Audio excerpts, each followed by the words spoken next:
In front of me is Denver SDQ-52001G, and let me show you how to set up voicemail notifications on the following device. So first of all, you have to open the phone dialer, then tap on the more icon, go to settings and click on voicemail.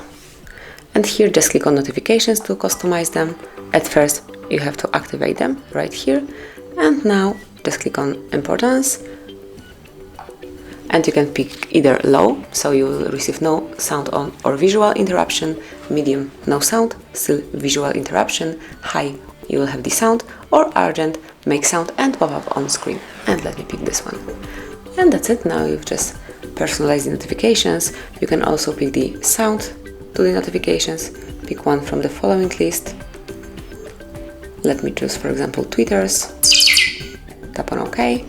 And also you can activate vibration right here. You can activate it the same way, but I will leave it this way.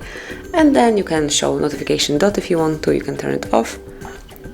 And also you can override do not disturb mode if you want to, just click here, and in that case notifications continue to interrupt even when DND mode is active.